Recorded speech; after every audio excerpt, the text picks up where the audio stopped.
Hello I am Sonu, welcome to my YouTube channel.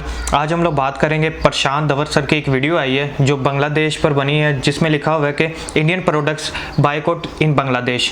उस पर हम लोग बात करेंगे और अपना रिएक्शन देंगे और जानेंगे कि उसमें उन्होंने क्या किया है कि जो इंडिया की प्रोडक्ट्स हैं उनको वो बायकॉट कर रहे हैं। चलिए वीडियो को स्टार्ट करते हैं। नमस्कार, मैं हूं प्रशांत दवर। नाउ यहाँ पे आप लोग बिल्कुल ठीक पढ़ रहे हैं। रिसेंटली बांग्लादेश की प्रधानमंत्री को ओपनली इंडिया आउट कैंपेन के अगेंस्ट बोलना पड़ा, क्योंकि कई बांग्लादेश में लोग हैं जो भारतीय प्रोडक्ट्स का कंप्लीट बॉयकॉट चाहते हैं। ना यहाँ पे आप देख पाएंगे भाई साहब क्या होगा, इंडियन प्रोडक्ट्स का बॉयकॉट करोगे तो आपकी मार्केट कैसे चलेगी? तो यार इंडियन प्रोडक्ट की इतनी वैल्यू है, हमारे पाकिस्तान में इतनी वैल्यू है भाई। इंडियन ज्वेलरी है, इंडियन कपड़े हैं, इंडियन साड़ी बहुत पसंद करते हैं हमारे पंजाब में। मेन चीज साड़ी है। डायरेक्टली तो नहीं आती, इनडायरेक्टली जैसे भी हमारे कंट्री में पहुंचती है तो यहाँ पे लोग जो है ना ट्रेड करते हैं। हाँ जी। तो आप फ्री में ट्रेड हो रही है फिर भी बॉयकॉट कर रहे हो, कमाल है। देखें ना उनका, अभी देखते हैं हम लोग।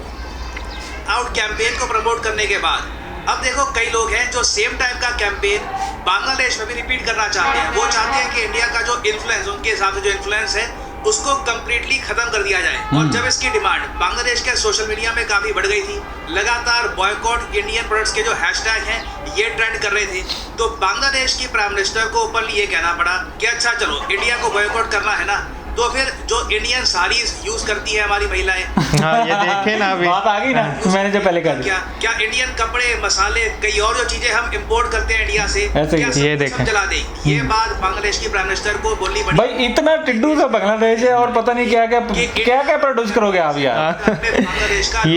ये तो इंडिया के साए के नीचे है। हाँ। ऐसे है। बांग्लादेश में इंडिया आउट कैंपेन कितना स्ट्रॉन्ग है और क्या इंडिया इतना एक्सपोर्ट करता है बांग्लादेश को कि हमें चिंता होनी चाहिए इसको लेकर? तो मेरा आंसर है हाँ, बिल्कुल हमें चिंता होनी चाहिए, क्योंकि बांग्लादेश को हम लोग ऑलमोस्ट $14 बिलियन का एक्सपोर्ट करते हैं।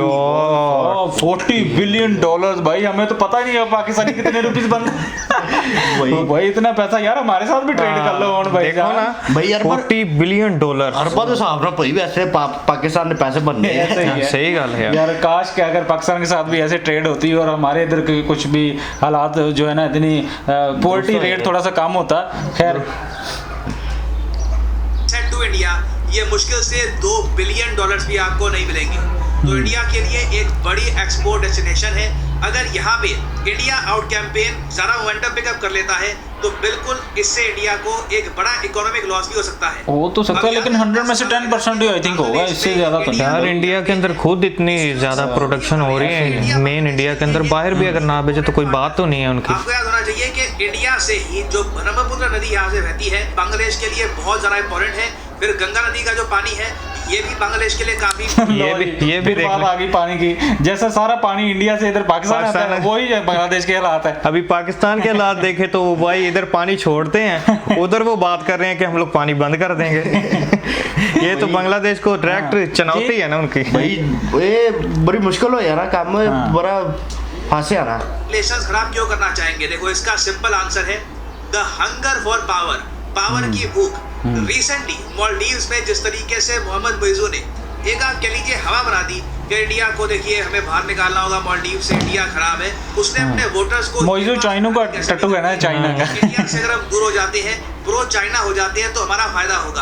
और भाई इंडिया तो चाइना का बायकॉट करता है, चाइना को तो आने नहीं देता करीब।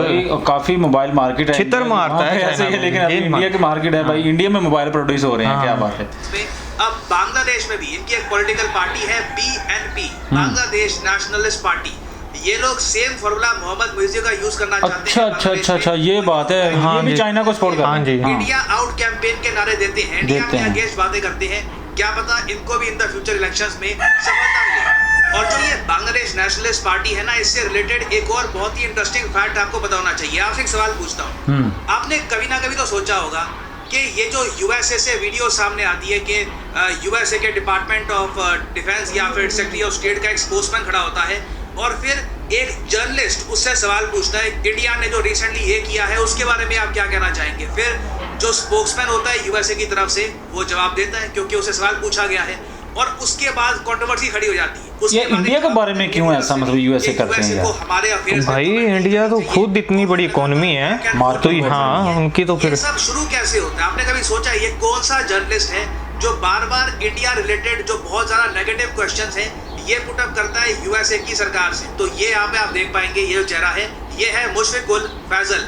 ये बांग्लादेश के एक जर्नलिस्ट हैं। बांग्लादेश में ही इनका पोर्टल बैंड है क्योंकि बांग्लादेश की सरकार ने कहा है कि ये भगोड़े हैं और बांग्लादेश में इनको काफी बार बांग्लादेश नेशनलिस्ट पार्टी BNP का एक मेंबर ही माना जाता है। और इनके बारे में आप बेसिक गूगल भी करोगे ना तो आपको बहुत सारी रिपोर्ट्स मिल जाएगी जहाँ पर लिखा है कि ये BNP के मेंबर हैं और इनका काम ही यही है कि इंडिया से रिलेटेड जो बहुत ज़्यादा नेगेटिव सवाल हैं वो यूएसए के स्पोक्समैन से पूछे ताकि कंट्रोवर्सी खड़ी हो जाए। और जो इनका बांग्लादेश नेशनलिस्ट पार्टी से कनेक्शन है ना, इसके बारे में आप देखोगे बहुत ही इंपॉर्टेंट फैक्ट ये है कि 2006 के आसपास 2001 से लेकर 2006 में बांग्लादेश में जो प्रधानमंत्री थी खलीदा जिया, जो बांग्लादेश नेशनलिस्ट पार्टी से बिलोंग करती है, जो हिस्टोरिकली बताया जाता है काफी हद तक प्रो पाकिस्तान है, तो खलीदा जिया के असिस्टेंट प्रेस सेक्रेटरी थे मुशफिकुल फैजल अंसारी। तो यहाँ पे मैं आपको बताना चाहता हूँ कि बांग्लादेश में जो BNP पार्टी है ये सिर्फ बॉयकॉट इंडिया कैंपेन नहीं चलाती, ये वेरियस और अफेयर्स में भी इन्वॉल्व रहते हैं।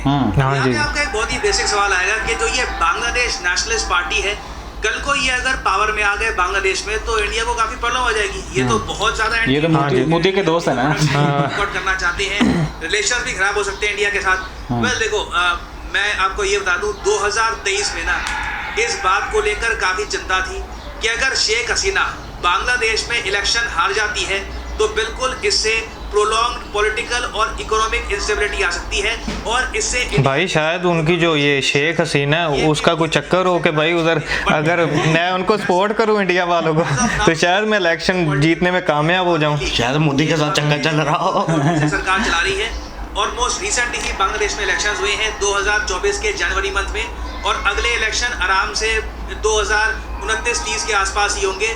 तो फॉर द टाइम बिंग चिंता करने की आवश्यकता नहीं है। जो मालदीव्स में हुआ था कि मुइज़ू पावर में आ गया और उसके बाद सब कुछ बदल गया, बांग्लादेश में ऐसे होने के चांसेस। अच्छा, मालदीव की यहाँ पे बात करें, इन्होंने बॉयकॉट तो कर दिया इंडियन प्रोडक्ट और इंडियन जो ना विजिटर्स को, लेकिन इंडियन भाई जो वहाँ पे जाते थे हनीमून मनाने के लिए, वैसे विजिट करने, उन्होंने भी बॉयकॉट कर दिया। लो भाई हम नहीं मालदीव आएंगे, हम जाएंगे अपने गोवा बीच पे। हाँ तो ठीक है ना, तो इनकी इकॉनमी भी सुकड़ गई है, कहते नहीं मतलब मालदीव की। हाँ तो भाई बांग्लादेश देश के साथ भी ऐसा ही होगा, तो ये गलत डिसीजन भाई। वो इंडियन है ना, तो इंडियन चीजों का अगर इधर बायकॉट हो रहा है तो फिर तो वो ऑलरेडी बायकॉट करेंगे ना, उनकी चीजों का नहीं जाएंगे। ठीक है, उन्होंने अच्छा किया ये। फॉर द टाइम बीइंग हाँ, ये लोग ऐसी डिमांड्स करेंगे, सोशल मीडिया पे ऐसे ट्रेंड चलाएंगे, but as a policy decision ये बन नहीं पाएगा क्योंकि थैंकफुली बांग्लादेश में अभी एक ऐसी प्राइम मिनिस्टर है जो न्यूट्रल है, जो समझती है कि बांग्लादेश के लॉन्ग टर्म फ्यूचर के लिए क्या बेहतर है और ये इंडिया के लिए एक बहुत ही बड़ी रिलीफ की बात है। तो बिल्कुल बांग्लादेश से ये आवाज़ें आएंगी कि जी ये बॉयकॉट इंडिया और ये इंडिया आउट कैंपेन वगैरह, बड़ा ये श्योर यू आने वाले कई सालों तक बांग्लादेश में कोई भी इंडिया आउट कैंपेन सक्सेसफुल नहीं होने वाला। नहीं होगा भाई, सब तिनके जैसे हैं। चलो खैर, ओवरऑल हम यहाँ पर बात करना चाहते हैं कि यार बांग्लादेश जो है ना ऐसे आजकल बाइकआउट कर रहे हैं। खैर इनको पता नहीं, हिस्ट्री का पता नहीं है कि बांग्लादेश बना कैसे है। भाई इंडिया का बहुत रोल रहा है इसमें, पाकिस्तान के साथ आपको पता ही है कि पाकिस्तान का पहले हिस्सा था बांग्लादेश, तो अभी ये भूल गए सभी। पता नहीं लोगों के अंदर कीना बुग्ज भरा हुआ है कि जैसे भाई ये हमारे दुश्मन है, लाइक इस तरह से हो रहा है उनकी पब्लिक के साथ भी। लेकिन देखें भाई, जब आपको इतना कंट्री स्ट्रॉन्ग साथ ही है, फ्री ट्रेड है, तो भाई बेनिफिट लो उससे। तो भाई लेना चाहिए ना बेनिफिट। अभी वो इनके अंदर इतनी प्रोडक्ट्स भेज रहे हैं 40 बिलियन की 40 बहुत बड़ी अमाउंट है ये। एक बहुत बड़ी इकोनॉमी का हिस्सा होता है देखे, और बांग्लादेश को वो सपोर्ट भी कर रहे हैं। लेकिन बांग्लादेश वाले क्या कर रहे हैं उनके साथ? लेकिन ऐसे नहीं उनको करना चाहिए। बाकी भाई ये जो जैसे आवाजें लगा रहे हैं ना, रात को जैसे गिद्दड़ नहीं आवाजें लगाते, ये वैसे लगा रहे हैं और चुप हो जाएंगे, खत्म हो जाएगा। हाँ खत्म हो जाएगा।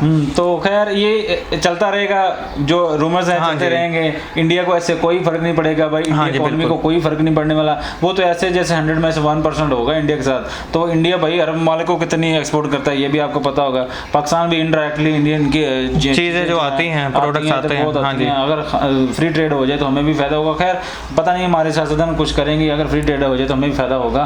तो चले आज की वीडियो को यहीं पर एंड करते हैं, और हमारी वीडियो को जरूर लाइक शेयर कमेंट करिएगा, और मेरे चैनल को सब्सक्राइब 2 दिन बाद करें, एक बार ही ना करें। बिल्कुल सर। अल्लाह हाफिज़।